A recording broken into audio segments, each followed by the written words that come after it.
need to tell you another thing, is that, and I'll tell you this in the form of a true story. When I was living in Albany, Georgia, my fishing buddy friend would occasionally catch a big striper in the Flint River. I mean, like a 35-pound fish in the middle of July or August. And people were wondering, there's no stripers in the river, and they can't live in this heat in the Flint River. And what happened is one day in the summer, he took his kid fishing in a boat about like this, and he had his fishing pole just sitting over there, and all of a sudden, it jumped over. He was catching catfish. And the dad got mad because the son wasn't holding on to his pole, and just let the fish pull the whole rod and reel over. And the dad said, I can't afford to lose another rod and reel. So he jumped in the water, and it was shallow, and he's wading around. He said, this is a cold spot right here. It was warm over there and warm over here, but it's cold. So he started walking upstream a little bit, and he found a cave, an underwater cave. And so he remembered that. And then when he came fishing again, he took a live brim and dropped it down in that cave, and he caught a huge striper. So these stripers, which would normally die in that warm water, were hiding out in that cave. They spend like July and August and September in these underwater caves in the Flint River system, because there's artesian water down there. Actually, the place in Georgia, the fall line, which runs approximately around Macon, and above Macon there's enough hills and flow that you can make a grist mill and grind your corn or your wheat or whatever they grind in the grist mills. South of that, the land is too flat and there's no more grist mills. So at that location, they call that the fall line. Water, when it rained up in the mountains, it might run down the hill. When it got to the fall line, sand layer had worked its way up to the surface, and it would feed the aquifers from around the Macon all the way across the state. And then if it rained south of Macon, it just got in clay again, and it didn't feed the aquifers.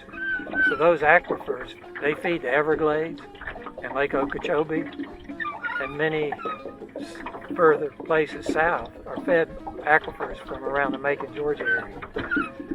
So anyhow, that water aquifers, the scientists didn't know it, but they started studying it, and I think they even took little, whatever it is, uranium isotopes or something, and stick it in the water, which was like people afraid they'd be killed, but they such small amounts, they could trace it with their Geiger counters further in the Florida and different places and tell, yeah, all this come from where we released that thing over here, or it all came from that release over here. So they sort of mapped how the things, so all the water was coming south. And then the rivers and the aquifers kind of were connected. They didn't know that either years ago, whether they were connected or not. But when the water went down in the river, the aquifers kind of helped it to keep it from drying out. And then sometimes the rivers would help charge the aquifers, so they're interconnected. So these caves were where the stripers were hanging out and making it through the summer. They just wouldn't eat. They'd go in the cave and just wait until fall, and then when the water got cold, they'd just go all over the lake. And then when it got summer again next year, they'd hide back in the holes. Then they made the dam on the Apalachicola River. That's where the Flint River and the Chattahoochee meet in the corner of Georgia, Florida, and Alabama. And it's called Lake Seminole.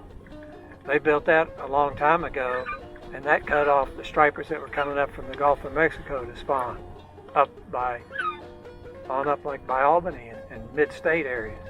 So now they can't, that dam blocked them off.